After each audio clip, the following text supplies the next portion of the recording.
What are some of those like things that business owners really need to be aware of?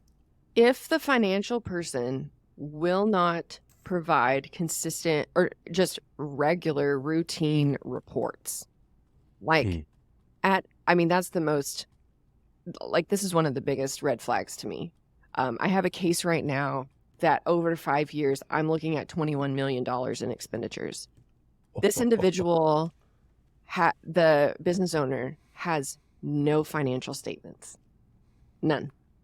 And so whenever we started requesting some information, they said, oh, she was keeping it in Quicken, which there's a really funny like YouTube short, by the way, about somebody using Quicken. But anyway, from like a really I shouldn't have brought it up because I'm terrible at remembering these things. But anyway, I should share this.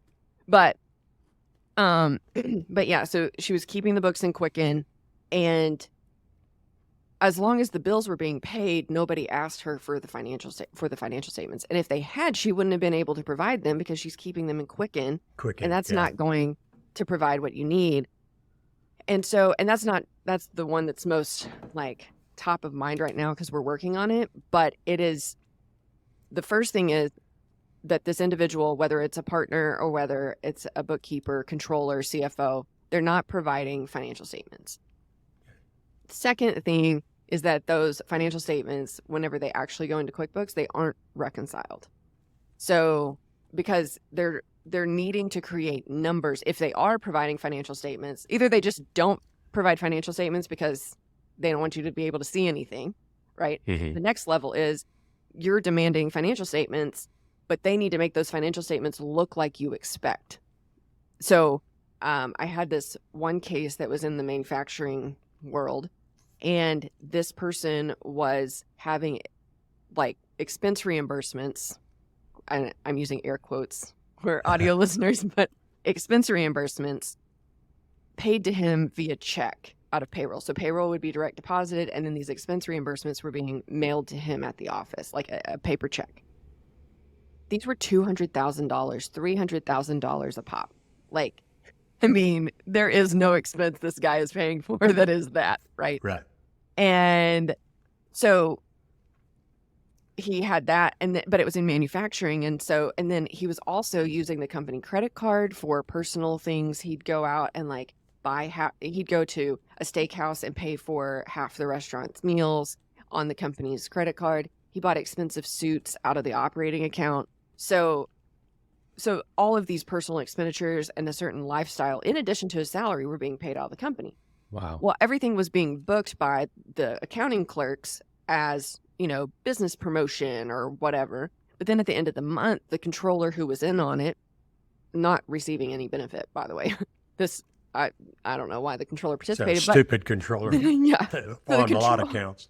Yeah. So the controller would then reclassify all of these business promotions to projects on the balance sheet. So he'd reclassify, because it was manufacturing, so he'd reclassify it to a job that didn't exist.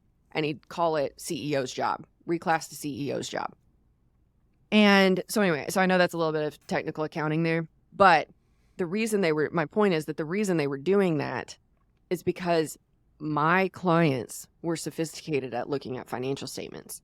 And so if they had seen that business promotions were really high or that cost of goods sold was really high, they were looking for certain ratios on that P&L.